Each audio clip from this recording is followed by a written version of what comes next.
भीषण तपस्या। तो महाराज कहते हैं कि तपस्या इसने इतनी भीषण तपस्या की कि इसने अपने शरीर को ही जो है जर्जर बना दिया तपस्या की। सारा शरीर इसका जो है हड्डियों में परिवर्तित हो गया, सारा मांस रुधिर इसका था वो सब सूख गया। इतनी भयंकर इसने तपस्या की। ब्रह्मा जी को इसने प्रश्न कर दिया। ब्रह्मा जी प्रकट हुए और हिरण्यकश्यप से कहा, बोले हम तुम्हारे जो है इस कठोर तपस्या में बहुत प्रसन्न है, मांगिए क्या चाहते हैं। तो इसने पहले तो ये मांगा कि बोले हमें अमर कर दो। पहले तो इसने ये मांगा कि हमें अमर कर दो, हम मरे ही नहीं। ब्रह्मा जी ने कहा, बोले ऐसा नहीं होता है, जो इस लोक में आता है उसे मरना पड़ता है। ये वरदान तो हम नहीं दे पाएंगे और कुछ मांगो। तो ये कहने लगा कि बोले हम जो है वरदान मांगेंगे जितना हमारा मन चाहेगा, यदि नहीं दोगे तो हम फिर तपस्या पर बैठ जाएंगे। तो ब्रह्मा जी ने कहा मांगो तो सही। तो यह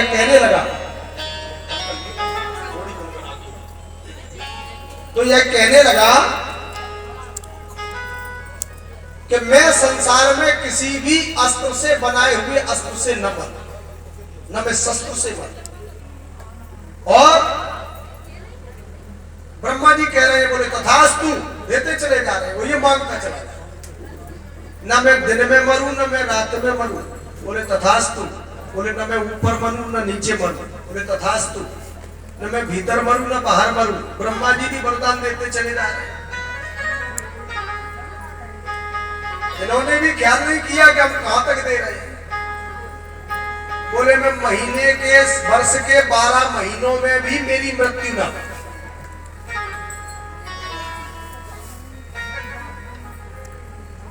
अब वर्ष में जो 12 महीने होते हैं, बोले कोने में भी मैं न मरूं।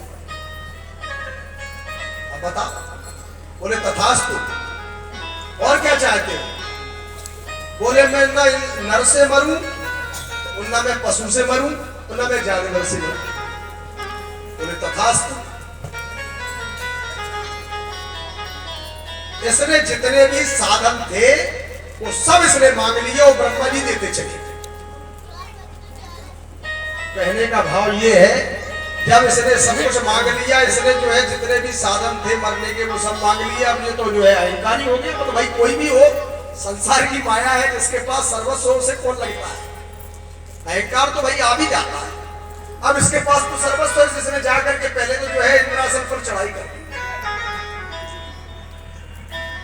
इंद्र आदि देवता सब जो है चक्कर में पड़ गए, भागे भागे फिर। क्यों। इसलिए कि इंद्रासन पर चढ़ाई, क्योंकि इसकी जो पत्नी कयादु थी उसका हरण किया था। इसलिए किया था कि जी इतनी तपस्या कर रहा है कि हमारा पद न छीन ले। इसलिए जब एक ही इतना कर रहा है तो इसके घर में 3 पुत्र और भी है दानव, और एक इसके पेट में भी पल रहा है। तो कहीं ऐसा ना हो कि जी एक है फिर ये 4 खड़े हो जाएंगे बगावत पर, तो क्या होगा। पहले ये 4 समाप्त कर। तो इंद्र ने जो है जितने भी दानव थे उनको समाप्त किए और बोले कयादु को हरण कर ले गया। जैसे ही संत नारद के द्वारा कयादु को जो है बचाया गया, इंद्र से कहा, बोले ये क्या कर रहे हो। इसकी कोख में जो बालक पल रहा है वह परम भक्त होगा, उसी के द्वारा बोले उस दुष्ट की, बोले कहते हैं उस दुष्ट का विनाश होगा उसी के माध्यम से। बोले वो कैसे। वो बोले हम बनाएंगे, हम सिद्ध करेंगे। तो नारद जी ने कयादु को अपने जो है आश्रम में ले जाकर के सुंदर सत्संग के माध्यम से भक्त बना दिया उस बालक को। कयादु को गर्भ में, कयादु के गर्भ में ही उस बालक को नारद जी ने ऐसा सत्संग दिया कि उसे जो है मात्र गर्भ में ही भक्त बना दिया।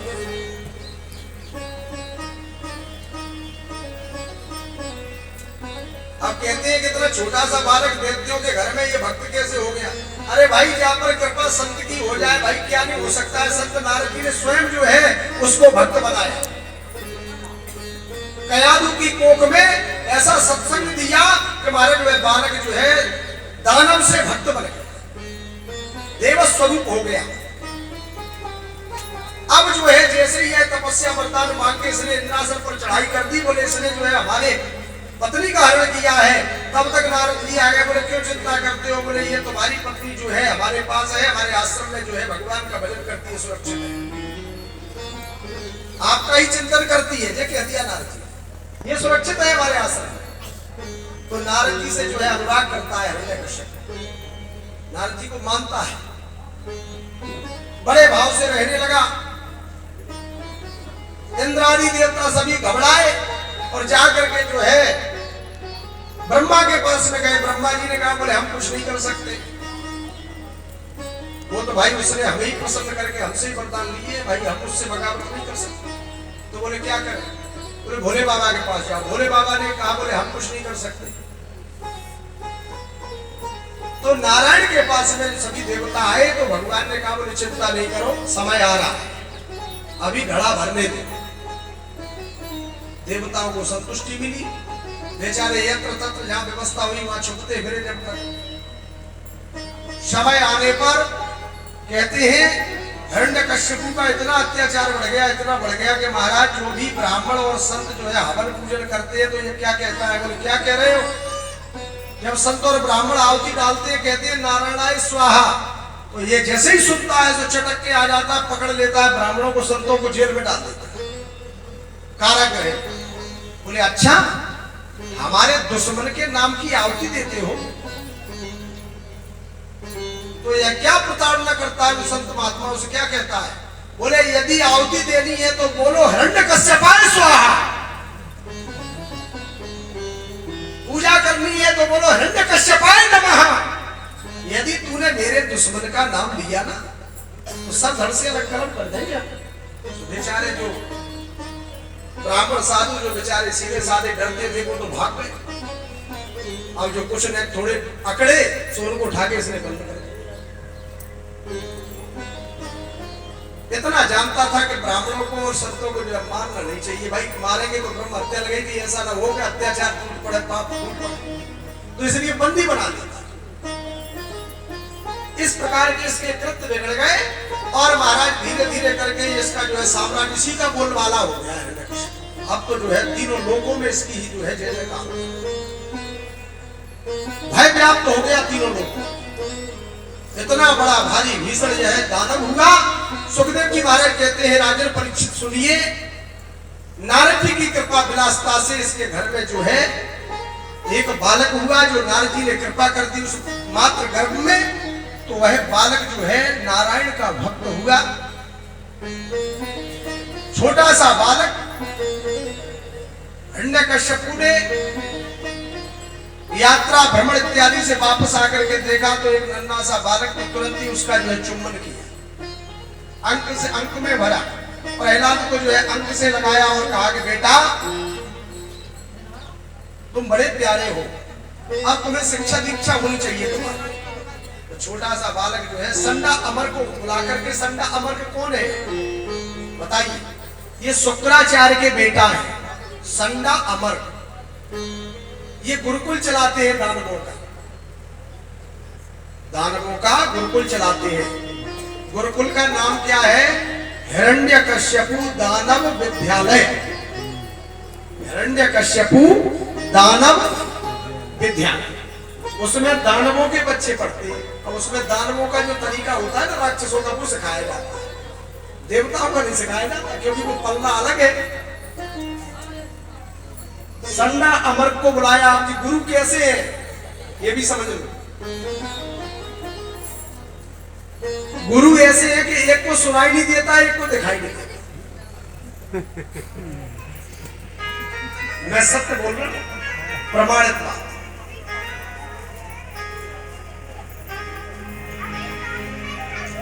गुरु कर अंध बधिर कर लेखा, गुरु कर अंध बधिर कर लेखा, गुरु कर अंध बधिर कर लेखा, गुरु कर अंध बधिर कर लेखा।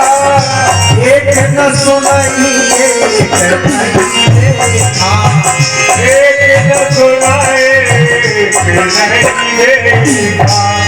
अब एक को सुनाई नहीं देता और एक को दिखाई नहीं देता। ऐसे गुरु जी है। अब बताओ ये क्या जो है बच्चों को पढ़ाएंगे। तो प्रहलाद को जो है संडा मर्ग को बुला करके जो है पाठशाला भेज दिया। बहुत समय के बाद जो है हिरण्यकश्यप के मन में आया कि चलो अपने बालक से मिल के आए। तो महाराज बालक से मिलने के लिए जो है हिरण्यकश्यप कयाधु के साथ में पाठशाला पहुंचा। अब पाठशाला में पहुंचा तो पाठशाला में तुरंत ही अपने पुत्र को देखा। बेटा देख बहुत हर्षाए, बेटा देख बहुत हर्षाए, बेटा देख बहुत हर्षाए, बेटा देख बहुत हर्षाए, कहो लाल तुम पढ़ आए, कहो लाल तुम पढ़ आए। ए बेटा अंक में भर लिया। बोले बेटा तुमने क्या पढ़ा है पाठशाला में, बेटा तुमने क्या सीखा। जैसे ही प्रहलाद से जो है पूछा कि क्या पढ़ा है, प्रहलाद तो पहले के ही पढ़े, क्योंकि प्रहलाद के गुरु कौन है मालूम है, नारद। किसी को पता नहीं है ये बात, केवल नारद जी जानते हैं और कयाधु जानते हैं। जब मात्र गर्भ में जब प्रहलाद था तो इंद्र से बचाया था नारद ने जो है गर्भ के माध्यम से ही इतना ज्ञान भर दिया उस बालक में कि उसे भक्त बना दिया। अब जो है वह प्रहलाद कहता है कि पिताजी, बोले आज मैंने एक नहीं दो नहीं, बोले आज मैंने 9 सूत्र सीखे हैं। एक नहीं दो नहीं, बोले 9 सूत्र। बोले कौन कौन से, भागवत जी से सुन लो पहले। बोले श्रवणम कीर्तनम विष्णु स्मरणम पाद सेवनम। हे पिताजी श्रवणम, सदैव बोले हरि की कथा का श्रवण करना चाहिए, नारायण प्रभु की कथा का श्रवण करना चाहिए, तभी जो है हमारे मन की तृप्ति होती है और हमारे मन की जो है शुद्धि होती है। बोले कीर्तनम, दूसरे सूत्र हमारा ये है कि कीर्तन करना चाहिए तो नारायण प्रभु का करना चाहिए, क्योंकि वही जगत पिता है। विष्णु स्मरणम, परम पिता का स्मरण करना चाहिए। पाद सेवनम, पैर प्रक्षालन करना चाहिए, पैरों की सेवा करना चाहिए। अर्चनम, अर्चना करना चाहिए। वंदनम, वंदना करना चाहिए। दास्यम, दास्य बन जाना चाहिए और समर्पण की भावना लेकर के जो है परमात्मा के प्रति समर्पण हो जाना चाहिए। ये 9 प्रकार की भक्तियां जो है 9 सूत्र बताए प्रहलाद ने अपने पिता को। रामचरितमानस में भी 9 भक्तियां बताई हैं। ये 9 सूत्र रामचरितमानस से समझ लो। प्रथम भगति संतन कर संगा, प्रथम भगति संतन कर संगा, प्रथम भगति संतन कर संगा, प्रथम भगति संतन कर संगा, दूसरी रति मम कथा प्रसंगा, दूसरी रति मम कथा प्रसंगा। रामचरितमानस तो हमारे सभी पढ़ते हैं भाई बंधु, हमारी बड़ी उम्र। तो 9 प्रकार की भक्ति रामचरितमानस में भी है और भागवत में। बोले हमने एक नहीं दो नहीं पिताजी, हमने 9 सूत्र सीखे हैं। बड़े सुंदर सूत्र है, सुनिए। जैसे ये बात सुनी सो महाराज कहते हुए लाल पीला होने लगा हिरण्यकश्यप, लंबी लंबी श्वास भरने लगा। गोद में लिए थे प्रहलाद को और तुरंत ही पकड़ के, अरे धूर्त, ये तुझे किसने सिखाया, उठा के पटक दिया। बगल में खड़ी थी कयाधु। बोले स्वामी ये तुमने क्या किया, अभी तो ये छोटा है। बोले तुमने सुना नहीं, हमारे दुश्मन का नाम ले रहा है, इसे सिखाया किसने। बोला मत संता मत। अब गुरु दोनों जो है थर थर कांप रहे। बोले राजन क्षमा करो अब कल से जो ऐसा नहीं होगा। अरे बोले तुम्हारी हम खबर लेंगे। अब गुरु कांप रहे। ये क्या सिखा रहे हो, यही पढ़ा रहे हो, ये पाठ किसने सिखाया इसे? शंडावर कहने लगे, बोले राजन हमसे तुम सौगंध ले, हमने ये पाठ तो इन्हें कभी नहीं पढ़ा, हम कैसे पढ़ा सकते हैं भाई? हम दानवों के गुरु हैं और हम ये पाठ, बोले हमने बिल्कुल सौगंध ले लो, हमने ये पाठ नहीं पढ़ाया। पता नहीं, हमें ऐसा लगता है कोई विपक्ष का जो है ये मामला है, कोई विपक्ष का मामला है, इसमें हमारी कोई गलती नहीं है, कोई तुम्हारा जो है विपक्षी है, उसी ने इसे बिगाड़ा है, पता करो। कहने का भाव ये है, हिरण्यकश्यप ने कहा कि सुनो, आज के बाद यदि ये नाम हमारे बेटे से यदि निकला तो तुम्हारी खैर नहीं है। बोले नहीं, आप चिंता नहीं करो, अब हम जो है ध्यान रखें। ठीक है, ध्यान रखना। हिरण्यकश्यप को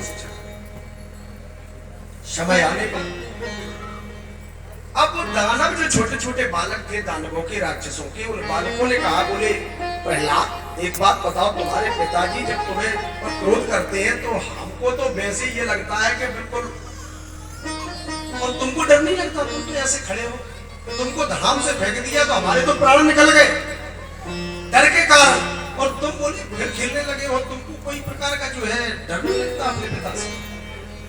प्रहलाद कहने लगे, बोले ये नाम का बोले बड़ा प्रभाव है, हमारे पास वो जादू की पुड़िया है, उससे मुझे किसी का डर नहीं लगता, डर लगता है तो वो जादू की पुड़िया का ही लगता है। ये क्या है, माटी के पिता है, इनका क्या डर? डरो तो भाई परम पिता से डरो।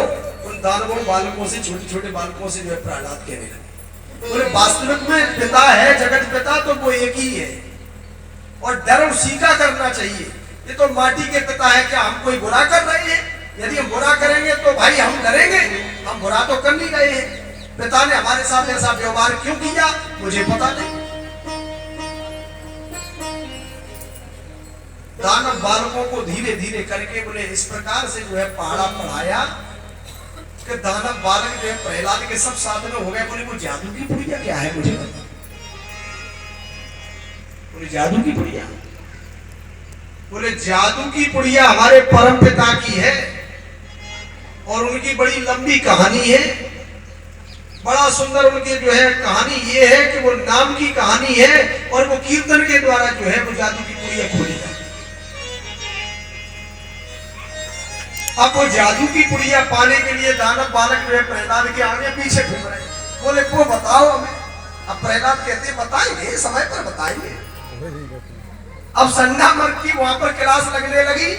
प्रहलाद को कुछ पल नहीं, प्रहलाद को मतलब ही नहीं है। अब वहां पर कह रहे हैं संध्या मर्ग, बोले दानव बच्चों पढ़ो, गा माने गधा।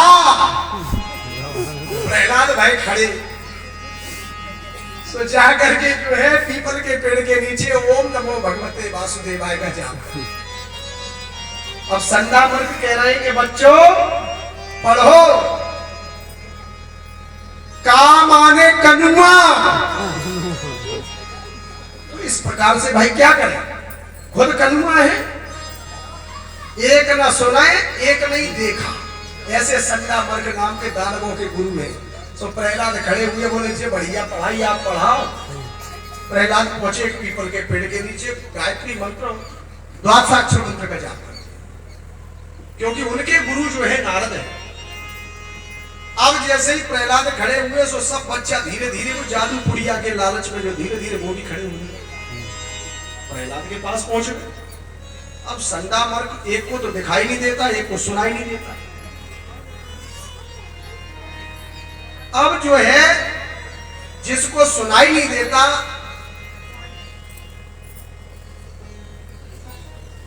वो कहता है कि बालक चले गए, ये सब भज गए प्रहलाद के पीछे। दूसरा कहता है कि कहां कहां कहां पकड़ो, क्योंकि उसे दिखाई नहीं देता।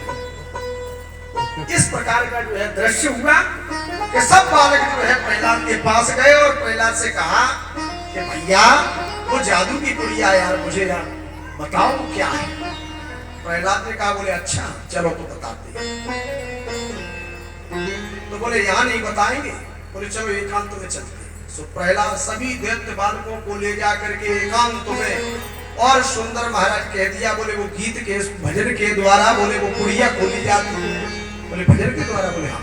बोले तुम ले लो मृदंग, तुम ले लो कांसा, तुम ले लो मजीरा, तुम ले लो मुरली।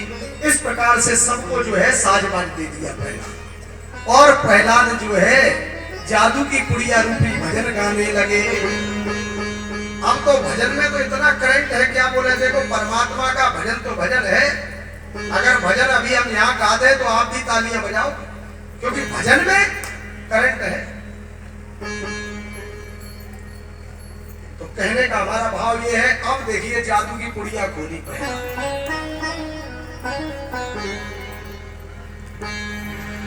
मधुरे मधुरे नाम सीताराम सीताराम, मधुरे मधुरे नाम सीताराम सीताराम। अब दैत्य बालकों ने कहा, बोले ये है जादू की कुड़िया? बोले हाँ, ये तो बड़ी अच्छी लग रही है। सभी अपना साज बजाने लगे और प्रहलाद जो है माथे पर सर हाथ रख के, कमर पे हाथ रख के जो है गोल गोल नाचने लगे। मधुरे मधुरे नाम सीताराम सीताराम, मधुरे मधुरे नाम सीताराम सीताराम।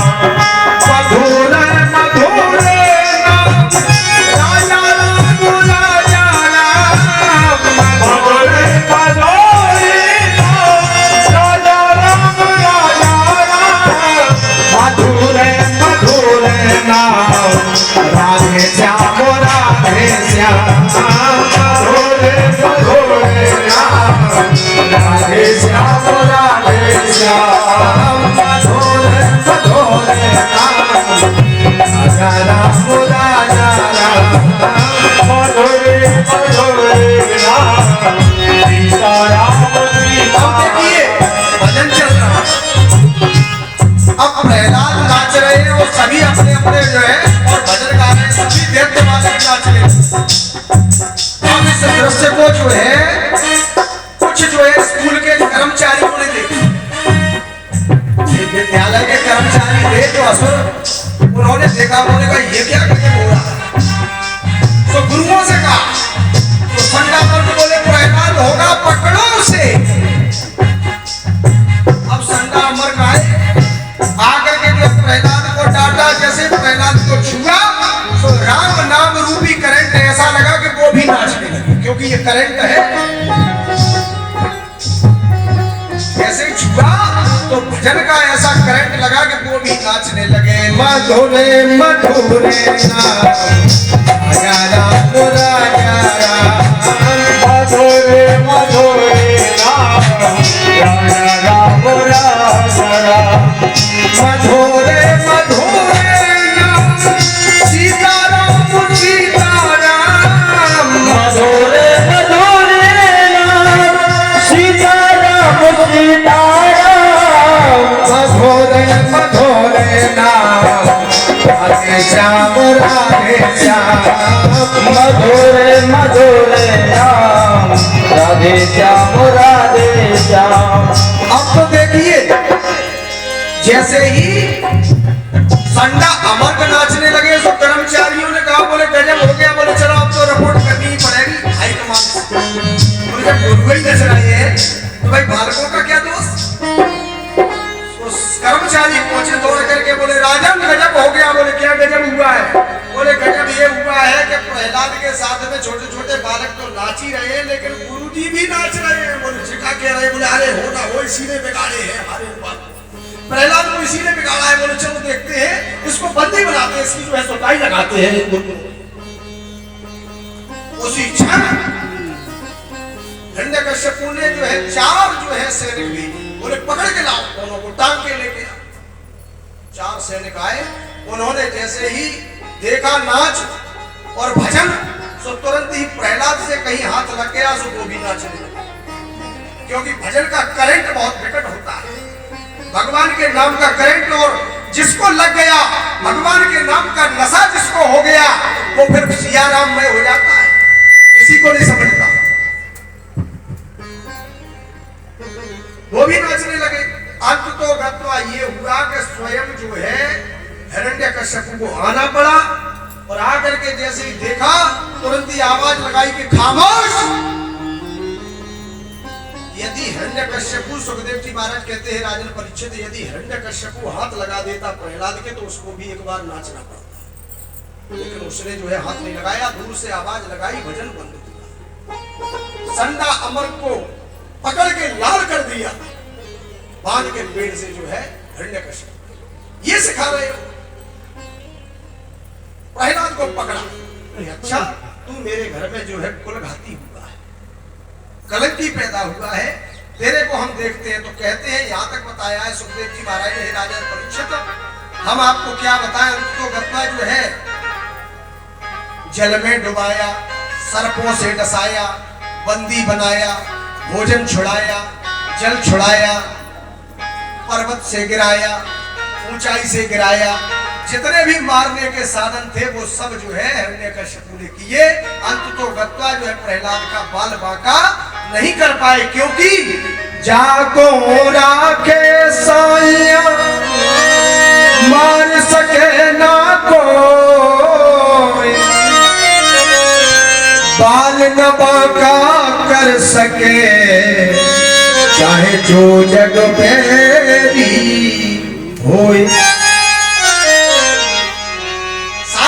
किए लेकिन प्रहलाद का बाल बांका नहीं कर पाए। तब महाराज होलिका आई, हिरण्यकश्यप की बहन, इसने कहा बोले चिंता नहीं करो भैया, एक मौका हमको भी दो। तो हिरण्यकश्यप ने कहा बोले ठीक है ले लीजिए तुम भी। इसके पास वरदान रूपी चुनरिया थी, इसने सूर्य भगवान की उपासना से ऐसी चुनरिया वरदान में प्राप्त की। इसे ओढ़कर यदि ये उस चुनरिया को ओढ़कर यदि अग्नि में भी बैठ जाए तो ये जल नहीं सकती थी, क्योंकि इसने सूर्य की उपासना की, वरदान में से चुनरिया मिली। तो इसने कहा एक मौका हमको भी दो। ये होलिका नाम की बहन जो हिरण्यकश्यप की आई, इसने बड़ी विशाल चिता बनवाई लकड़ी और कन्नों की। उस पर जो है कहा कि भैया मैं इस पर बैठ रही हूं इस चुनरी को ओढ़कर, और प्रहलाद को मुझे दे दो गोदी में, मैं इसे चपेट के बैठती हूं और आप अग्नि लगा देना। देखो बताओ ऐसी भी बुआ होती, अपने भतीजे को इंतजाम कर रही है, बताओ बड़ी विचित्र बुआ है। अब भाई जैसे ही अग्नि प्रज्वलित कराई, झर झर झर झर जैसे ही अग्नि जली कि महाराज कहते हैं हमारे नारायण प्रभु ने पवन को इशारा कर दिया, बोले हमारा भक्त है, यदि जल गया तो बोले अच्छा नहीं हो। तो पवन को इशारा किया, तो ऐसी हवा चली कि वह चुनरिया होलिका के ऊपर से उड़ करके प्रहलाद के ऊपर जा गिरी। अब तो महाराज होलिका हो गई जल करके भस्म। बोले गोविंद भगवान की ये है प्रताप, भक्ति का प्रताप। उसी समय से महाराज ये प्रथा चली। कौन सी प्रथा? प्रहलाद जो है उस राग को लेकर के छोटे छोटे बालकों में उल्लाने लगे और क्या कहने लगे कि होली है होली दिवाली ना समझो, होली है होली दिवाली न समझो, होली है होली दिवाली ना समझो, होली है होली दिवाली न समझो। आया हूँ भक्ति का पैगाम लेके, आया हो भक्ति का पैगाम लेके, आया हूँ भक्ति का पैगाम लेके, आया हूँ भक्ति का पैगाम लेके। अगर तुम जो समझो दिवाली न समझो, तुम ना समझो दिवाली न समझो, होली है होली दिवाली न समझो, होली है होली दिवाली न समझो।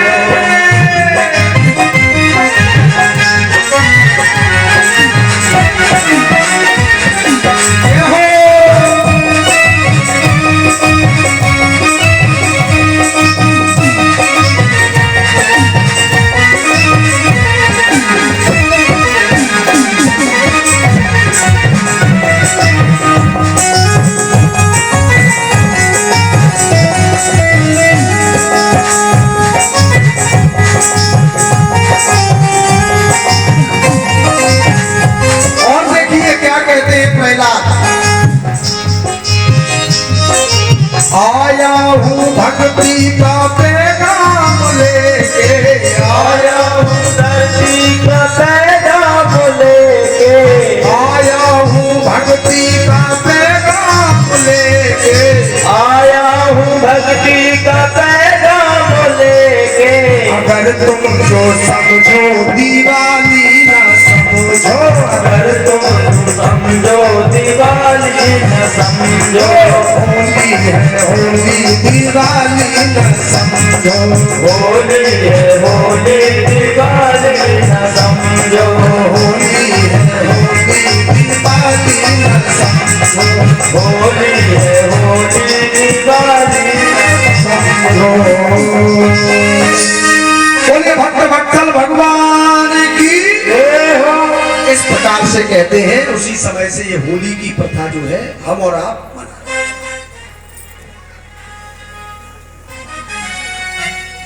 हिरण्यकश्यप को क्रोध आया, पकड़ के प्रहलाद को बोले आज हम देखते हैं कि तेरा भगवान कहाँ है, तेरा नारायण कहाँ है। पकड़ के घसीटते हुए ले गए। कयाधु ने रोका, पैर पकड़ लिए, बोले स्वामी छोड़ दो छोड़ दो। बोले नहीं। तलवार घुमाई तो बोले कयाधु का भी बोले सर धड़ से अलग हो गया, वो भी समाप्त हो गई। कयाधु समाप्त हो गई। प्रहलाद के नेत्र जो है मिचे के मिचे ही रह गए। प्रहलाद के जो है नेत्रों से अश्रु प्रवाह होने लगे। बोले ये बुरा हुआ मेरी माता का।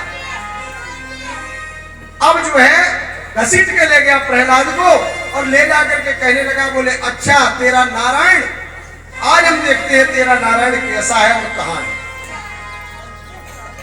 हिरण्यकश्यप कहता है कि बताओ तेरा नारायण कहां है। आज हम यही चीज का निर्णय आज हम स्वयं करेंगे। आज तुझे मैं खुद मानूंगा, बताओ तुम्हारा नारायण कहां है। तो प्रहलाद कहने लगे अणु अणु,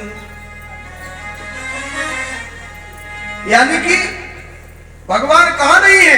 बोले भगवान हर जगह है, हर जीव में, हर वस्तु में, हम में और आप में, प्रत्येक जीव में जो है भगवान है।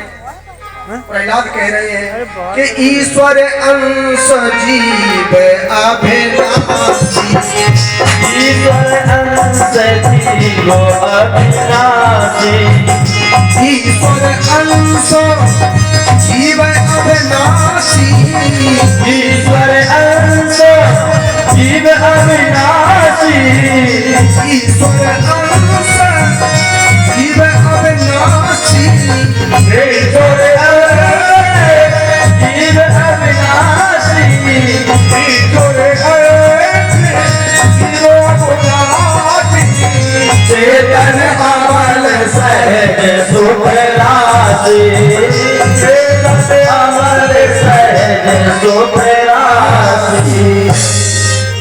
बोले कहां नहीं है भगवान। बोले सब जगह है पिताजी। बोले अच्छा सब जगह है, तो बोले इस खंभे में भी भगवान है तेरा। बोले हाँ। तो बोले आज हम यही देखते हैं इस खंभे में तेरा भगवान कैसे निकलता है।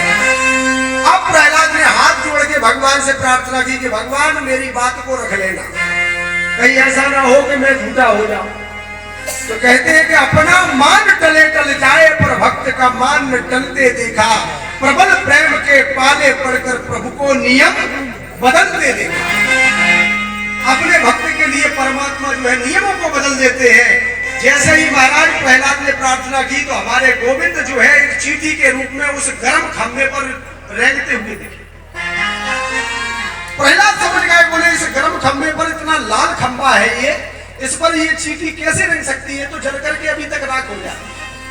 पता है कि तुम आ गई हो। इसने हुंकार भरी, बोले इस खंभे में भी तेरा भगवान है। बोले हाँ।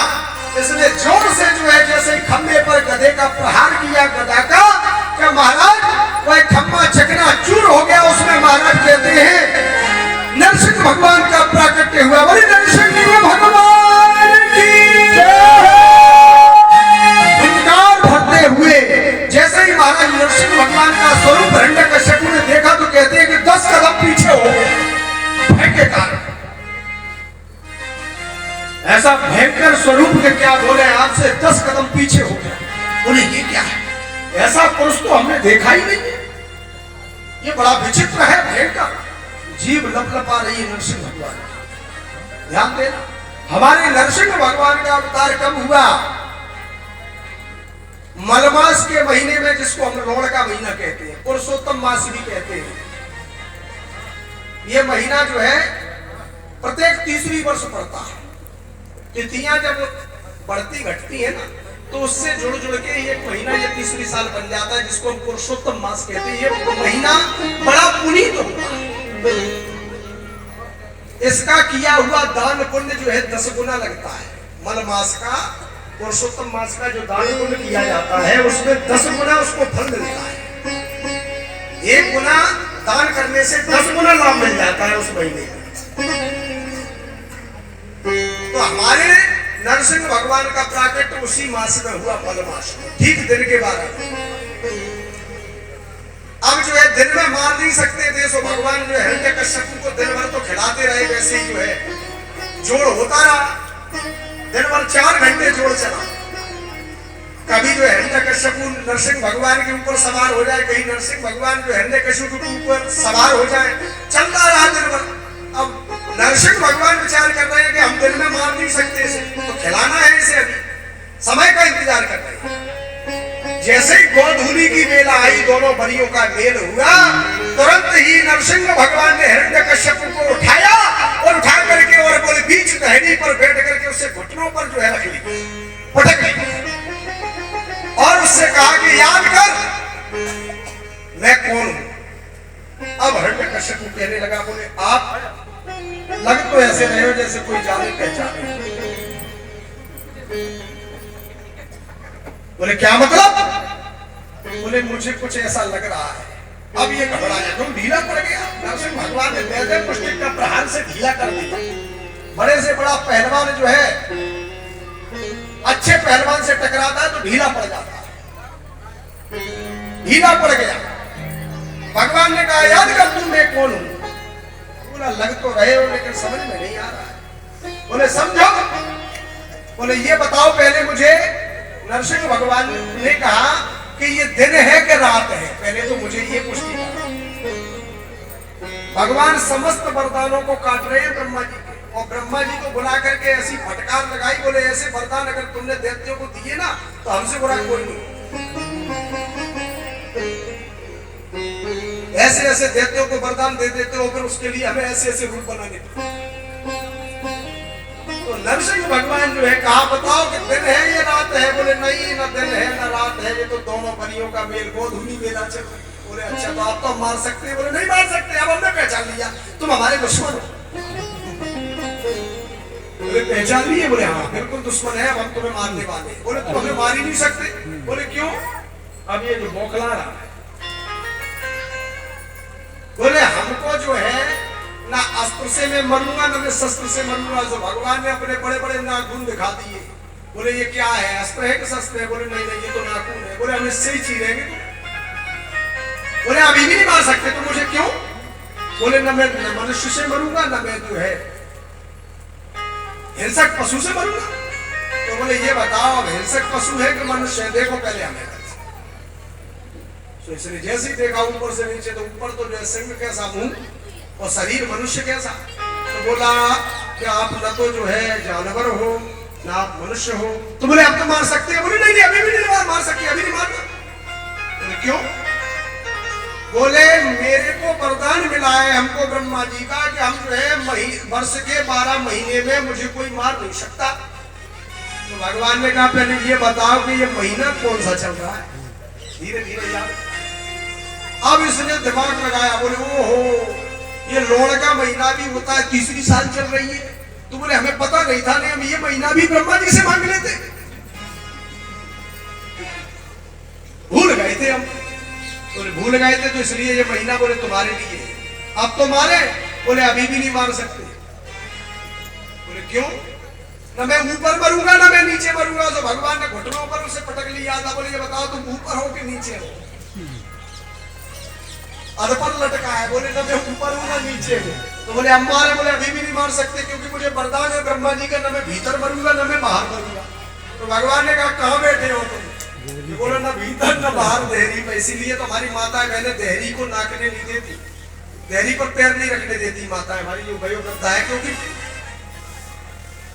नरसिंह भगवान का स्थान है, उसको देहरी को पूजा जाता है, उस पर बैठा नहीं जाता भगवान के बरोबरी, वो भगवान की गद्दी है देहरी। तो बोले बताओ भीतर है कि बाहर है? बोले न भीतर है न बाहर है, हम तो आप तो देहरी में बैठे हुए। हमारे जितने भी वरदान थे ब्रह्मा जी के सब विफल कर दिए, और भगवान ने अपने नाखूनों से जो उसके पेट को फाड़ दिया और अंतड़ियों को जो खींच करके अपने गले में डाल दिया। महाराज कहते हैं हिरण्यकश्यप की गोविंदाय नमो नमः हो जाती। बोले नरसिंह भगवान की जय हो। अपनी वाणी को यहीं पर विराम देना चाहेंगे, क्योंकि इस कथा को चलते चलते 5:30